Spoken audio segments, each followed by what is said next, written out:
안녕하세요, 강민철입니다. 자, 이번 시간부터 이 프로세스에 대해서 알아보도록 하겠습니다. 지금까지는 단순하게 그냥 실행 중인 프로그램이라고만 표현을 했지만 사실 실행 중인 프로그램은 프로세스라고 한다고 제가 말씀을 드렸죠. 프로그램은 실행되기 전까지는 그냥 보조기억 장치에 있는 데이터 덩어리일 뿐이지만 이 보조기억 장치에 저장된 프로그램을 실행해라 라고 더블 클릭을 한다든지 이런 식으로 실행을 해서 메모리에 적재하고 실행하는 순간에 그 프로그램은 프로세스가 됩니다. 그리고 이런 과정을 프로세스를 생성한다 라고도 표현하죠. 이번 과정에서는 이러한 프로세스들에 대해서 조금 더 자세하게 알아보도록 하겠습니다. 일단 프로세스를 직접 눈으로 확인을 해볼까요? 일단 윈도우 운영체제를 사용하시는 수강생분들께서는 작업관리자를 열어보시면 이런 식으로 프로세스, 지금 현재 실행 중인 프로세스들을 확인할 수가 있죠. 윈도우뿐만 아니라 맥OS라든지 리눅스 운영체제를 사용하시는 분들 또한 프로세스를 확인할 수가 있습니다. PS 명령어라고 하는데요. 이런 식으로 간단한 명령어를 통해서 현재 지금 실행되고 있는 프로세스가 어떤 프로세스들이 있는지 직접 확인해 볼 수가 있습니다. 프로세스의 종류를 크게 나누어 보자면 포그라운드 프로세스 그리고 백그라운드 프로세스 이렇게 두 가지로 나눌 수가 있습니다. 포그라운드 프로세스 그리고 백그라운드 프로세스, 그 중에서도 백그라운드 프로세스는 여러분들이 한 번쯤 접해보신 적이 있는 용어라고 생각이 들어요.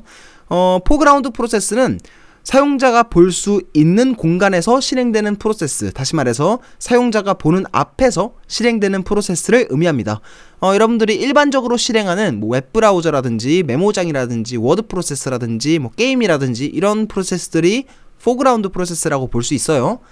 반면에 사용자가 보지 못하는 뒤편에서 실행되는 프로세스, 다시 말해서 사용자가 볼 수 없는 공간에서 실행되는 프로세스를 백그라운드 프로세스라고 부릅니다.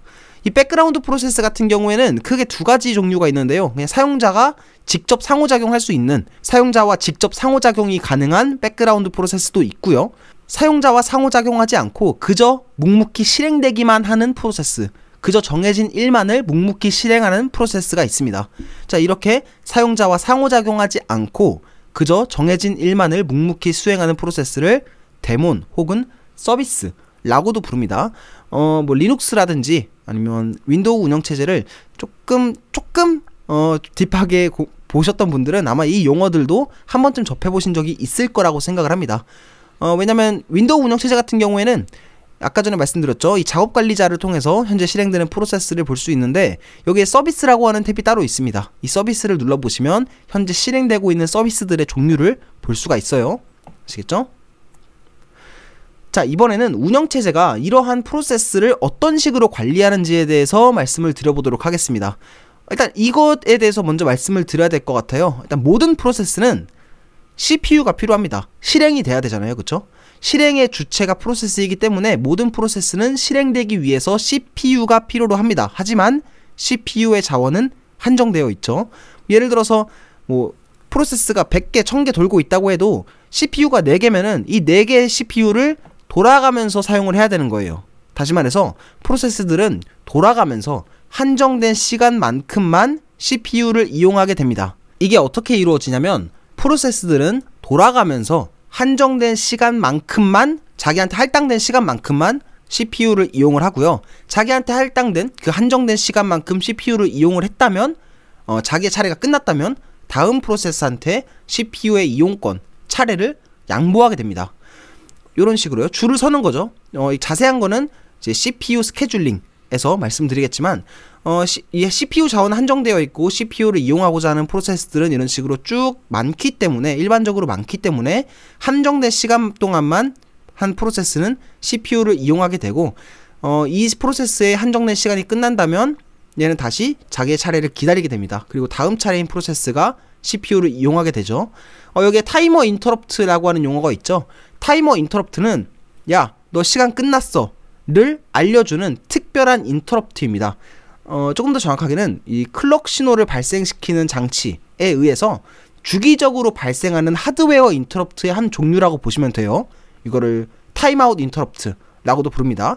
다시 말해서 모든 프로세스는 한정된 시간 동안만 CPU를 이용하고 타이머 인터럽트라고 하는 야, 너 차례 끝났어 를 알려주는 특정 하드웨어 인터럽트가 발생을 하면은 프로세스는 다음 프로세스한테 CPU의 차례를 양보하게 됩니다. 이런 식으로요. 아시겠죠? 자, 이런 식으로 빠르게 프로세스들은 번갈아가면서 수행되기 마련인데요. 이렇게 빠르게 번갈아가면서 수행되는 프로세스들을 운영체제는 일목요연하게 관리를 해줘야겠죠.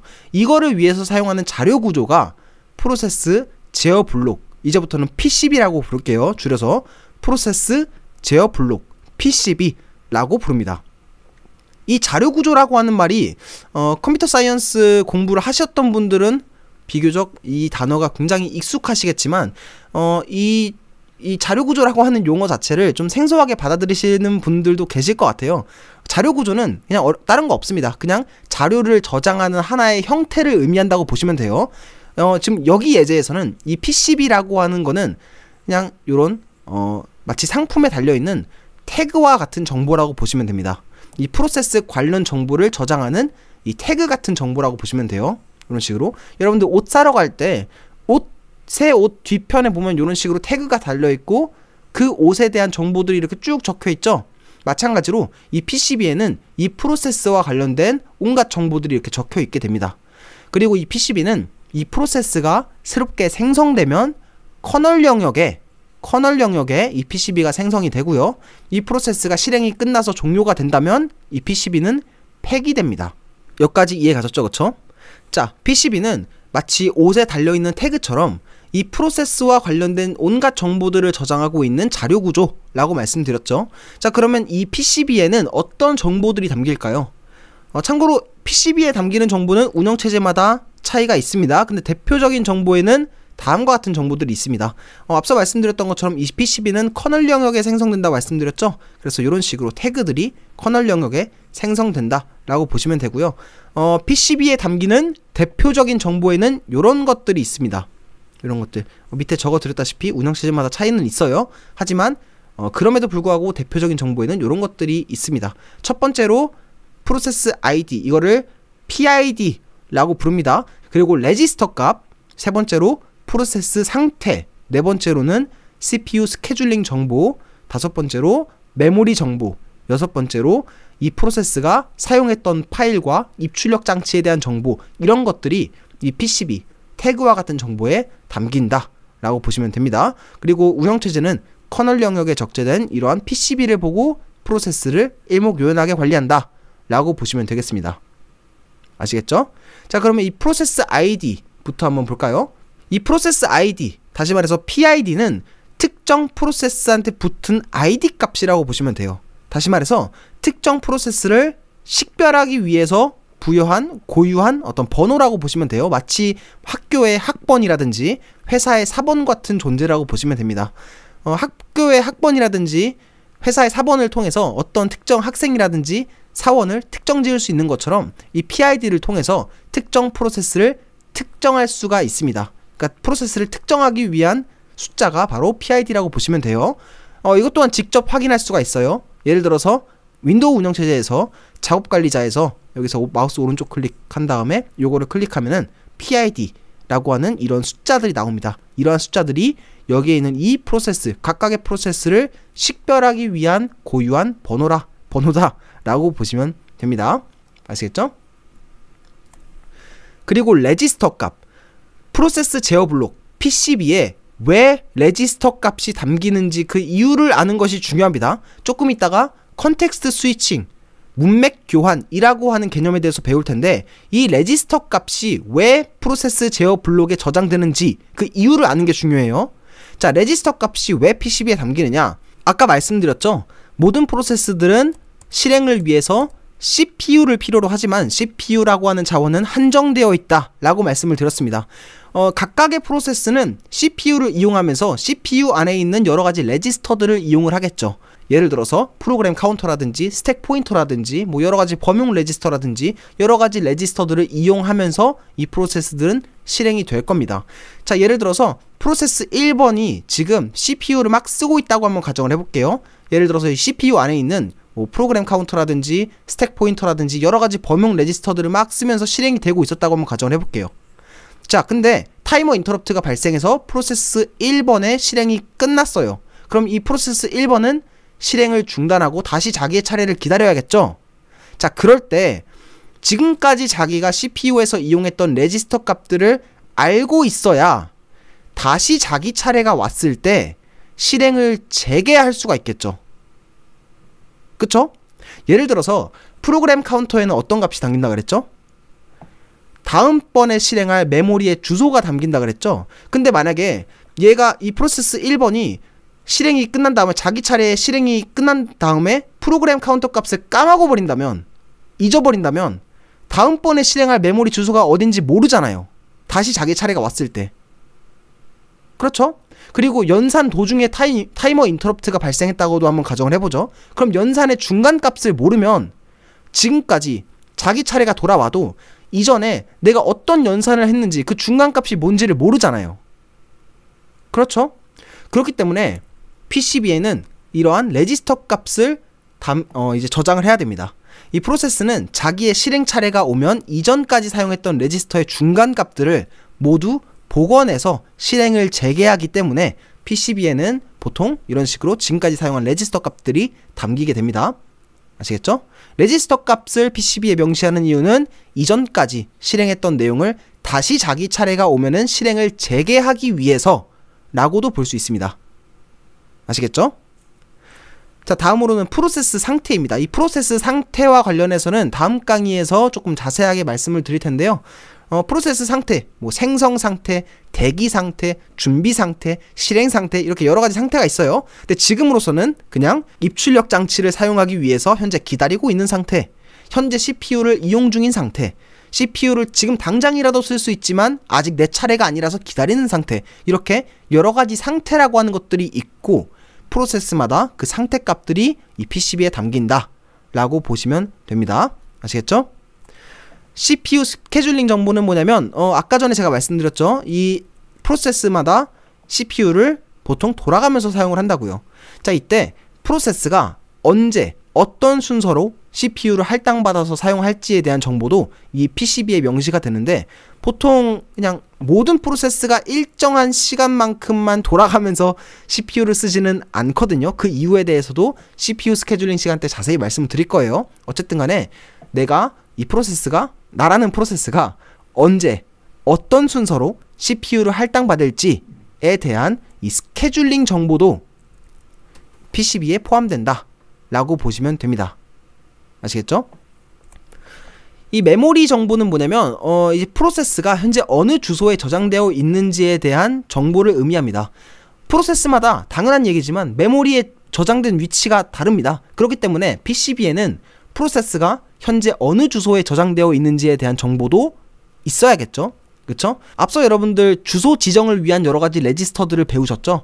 뭐 예를 들어서 베이스 레지스터라든지 한계 레지스터라든지 뭐 이런 레지스터들을 배우셨을 텐데 이러한 주소 지정을 위한 레지스터 값들이 메모리 정보로서 저장된다 라고 보시면 되는데 그것보다 중요한 건 뭐냐면 이 페이지 테이블에 대한 정보가 담긴다는 겁니다.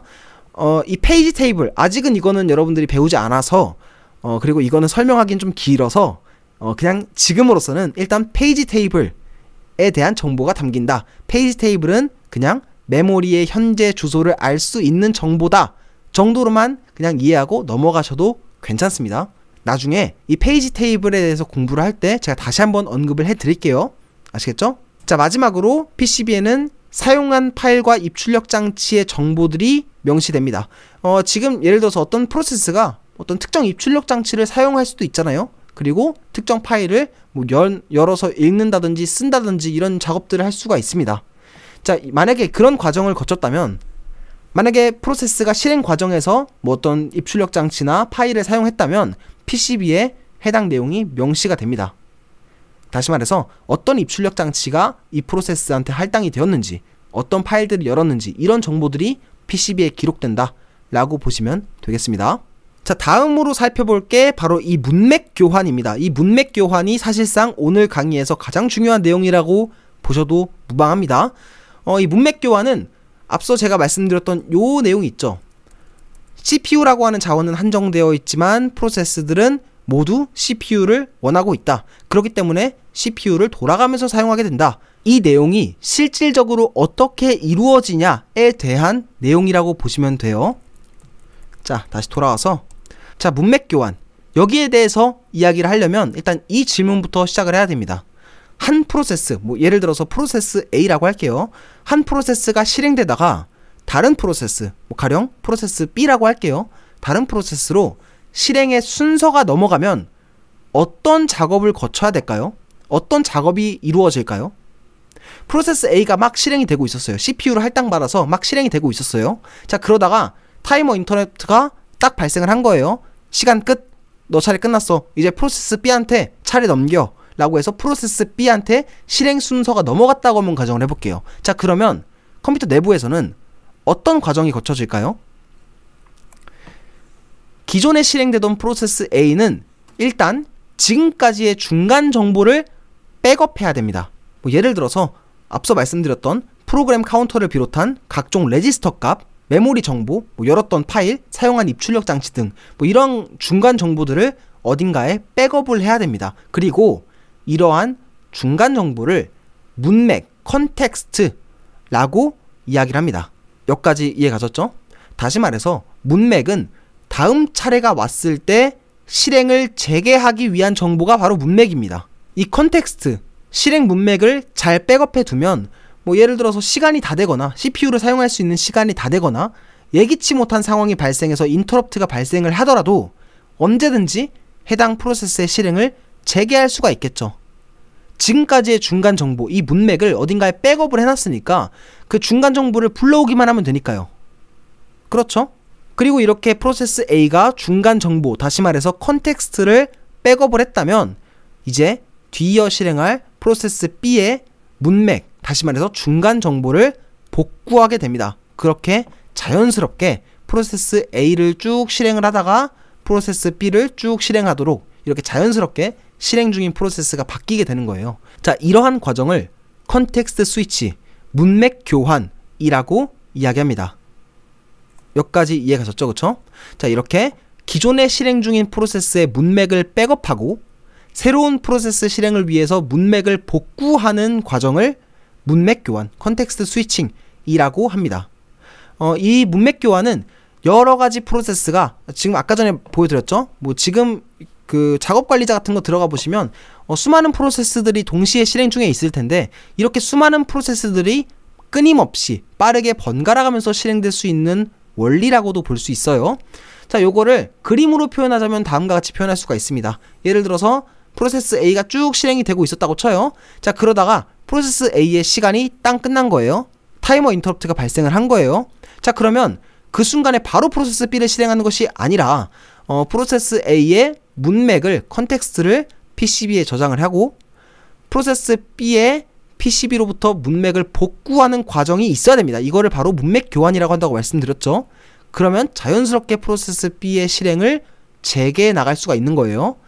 마찬가지로 프로세스 B의 실행이 끝나면 타이머 인터럽트가 발생을 하면 프로세스 B의 문맥을 PCB에 저장을 하고 그리고 다음에 실행할 프로세스, 뭐 가령 프로세스 A라고 할게요. 프로세스 A의 PCB로부터 문맥을 갖고 오고 이거를 문맥 교환이라고 말씀을 드렸죠.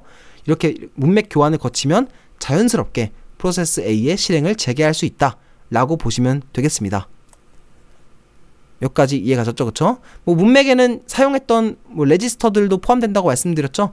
그래서 프로세스 A를 쭉 실행하는 과정에서 뭐 여러가지 뭐 프로세스 A 관련된 내용들이 여러가지 레지스터에 담길 텐데 이런 것들을 프로세스 A의 문맥에 그 PCB에 저장을 하고 다시 프로세스 B의 문맥을 복구하면은 자연스럽게 실행이 재개가 될 수가 있겠죠. 이러한 과정을 문맥 교환이라고 부릅니다. 여기까지 이해 가셨죠? 그쵸? 자, 지금까지 PCB와 관련된 말씀을 드렸어요. PCB는 사용자 영역이 아니라 커널 영역에 적재되어 있는 옷에 달려있는 태그와 같은 자료 구조다 라고 말씀드렸죠. 특정 프로세스에 달려있는 꼬리표 같은 자료 구조다 라고 말씀을 드렸어요. 자, 그렇다면 이번에는 이 프로세스가 사용자 영역에는 어떤 식으로 저장이 되는지 한번 알아보도록 하겠습니다. 사용자 영역에는 프로세스는 특정 영역을 나누어서 저장이 됩니다. 이거를 아마 C 언어를 학습해 본 적이 있는 분들은 한 번쯤 보신 적이 있을 텐데요. 크게 이 프로세스를 차지하고 있는 메모리의 영역이 나누어지는 이 4개의 영역을 코드 영역, 이거를 텍스트 영역이라고도 불러요. 데이터 영역, 힙 영역, 스택 영역이라고도 부릅니다. 참고로 말씀드리면 이게 전부는 아니에요. 대표적으로 이 4개의 영역이 있습니다. 근데 뭐 BSS 영역 뭐 이런 식으로 다른 영역도 있어요. 근데 어쨌든 크게 이렇게 4개의 영역으로서 사용자 영역에 프로세스는 저장이 된다 라고 보시면 되겠습니다. 아시겠죠? 자, 요거에 대해서 하나씩 말씀을 드릴게요.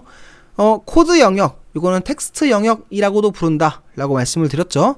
코드 영역에는 이 말 그대로 코드, 다시 말해서 기계어로 이루어진 명령어가 저장되는 영역을 의미합니다. 그러니까 데이터와 명령어로서 프로그램이 이루어져 있고 데이터와 명령어로 프로그램이 실행된다 라고 제가 컴퓨터 구조 시간 때 말씀을 드렸죠. 코드 영역에는 데이터가 아니라 CPU가 실행할 명령어가 담기는 공간이에요. 근데 프로그램을 이루는 명령어가 갑자기 바뀔 일은 없겠죠. 그렇기 때문에 이 코드 영역에는 이 쓰기가 금지되어 있습니다. 실제로 프로그램이 순차적으로 실행해야 되는 명령어들이 저장되는 공간이기 때문에 일반적으로 쓰기가 금지되어 있는 영역이에요. 이걸 다시 말해서 리드 온리 영역이라고도 표현을 합니다. 데이터 영역에는 말 그대로 데이터가 담기는데요. 모든 데이터가 담기는 것이 아니라 잠깐 썼다가 말 데이터가 아니라 프로그램이 실행되는 내내 유지할 데이터들이 저장되는 영역을 데이터 영역이라고 부릅니다. 혹시 이거는 말로 설명하는 것보다는 아마 이제 프로그래밍 언어를 한 번이라도 학습해 보신 적이 있는 분들이 조금 더 와닿을 것 같은데요. 전역 변수라고 혹시 들어보셨어요? 전역 변수? 전역 변수 말 그대로 이거를 영어로 하면 글로벌 베리어블이라고 하거든요. 말 그대로 전체 영역에서 쓸 수 있는 변수라고 해서 전역 변수라고 하는데요. 일반적으로 전역 변수는 한 번 썼다가 금세 없애버릴 변수가 아니라 프로그램이 실행되는 내내 유지할 데이터를 전역 변수로 설정을 합니다. 그리고 이러한 데이터 영역에는 이러한 전역 변수의 값이 담긴다 라고 보시면 되는데요. 이 전역 변수라고 하는 용어는 프로그래밍을 배워보신 적이 없는 분들이라도 운영체제를 학습하고자 하신다면 꼭 기억해 두시는 게 좋습니다. 왜냐하면 이 전역 변수라고 하는 용어는 나중에도 이 프로세스 동기화에 대해서 이야기할 때도 이거는 다시 등장할 용어거든요.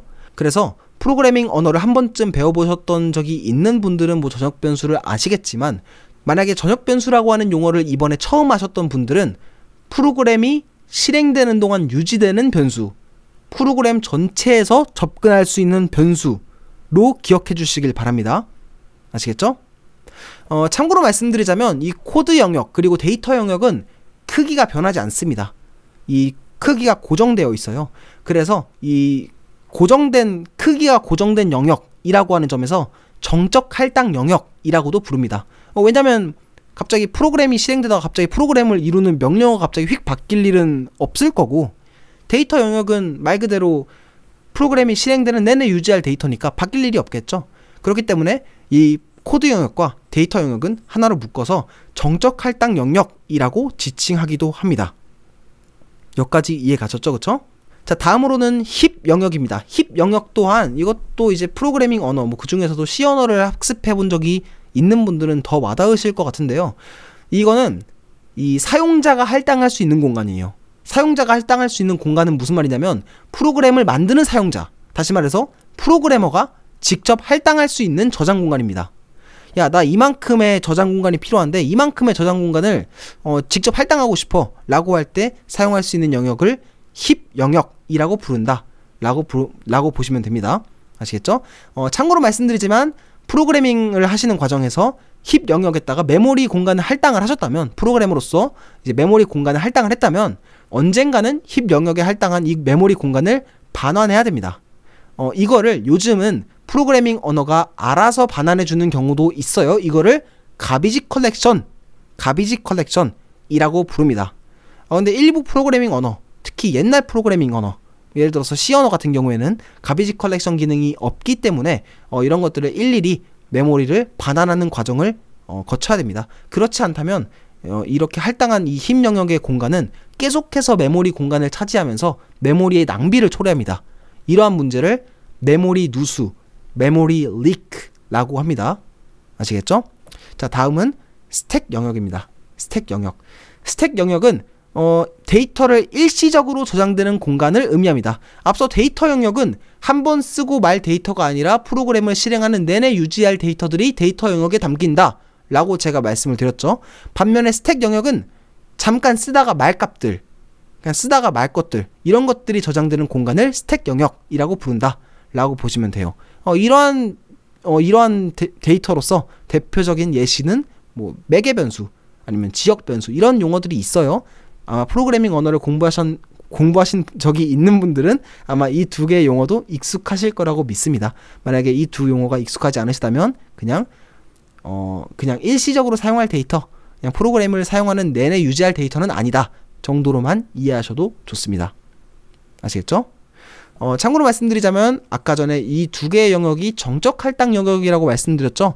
근데 이 두 개의 영역은 프로그램이 실행되는 과정에서 동적으로 이 크기가 변할 수가 있어요. 사용자가 언제 메모리 공간을 할당할지 모르기 때문에 힙 영역 또한 언제든지 가변적으로 변할 수가 있고, 스택 영역 또한 일시적으로 저장되는 데이터들이 언제든지 스택 영역에 쌓일 수가 있기 때문에 이 스택 영역 또한 영역이 가변적으로 변할 수가 있습니다. 그렇기 때문에 힙 영역과 스택 영역을 이렇게 두 개를 이렇게 퉁쳐서 동적 할당 영역이라고 부르기도 합니다. 아시겠죠? 일반적으로 힙 영역은 낮은 주소에서 높은 주소로 할당이 되고요. 일반적으로 스택 영역은 높은 주소에서 낮은 주소로 할당이 됩니다. 이거 왜 그러겠어요? 앞서 제가 말씀드렸죠. 힙 영역과 스택 영역은 실행 과정에서 크기가 가변적으로 변할 수 있다. 그렇기 때문에 동적 할당 영역이라고 표현하기도 한다 라고 제가 말씀을 드렸죠. 근데 만약에 힙 영역과 스택 영역이 이런 식으로 딱 붙어 있다면 이게 언젠가는 메모리 영역이 충돌이 일어날 수가 있겠죠. 예를 들어서 이 힙 영역도 예를 들어서 이쪽 방향으로 커지고 스택 영역도 이쪽 방향으로 커지면 커질 수 있는 공간에 한계가 있잖아요. 그쵸? 그렇기 때문에 스택 영역은 힙 영역과 반대되는 방향으로 차오르게 됩니다. 주소가 겹칠 일이 잘 없겠죠. 그쵸? 이러한 이유 때문에 스택 영역과 힙 영역은 할당되는 이 방향이 반대가 되는 경우가 많다. 일단 거의 다 반대로 할당이 됩니다. 아시겠죠? 자, 여기까지 알아두시면 되겠습니다. 이번 강의는 여기까지 진행하도록 하겠고요. 전 다음 강의에서 뵙도록 하겠습니다. 감사합니다.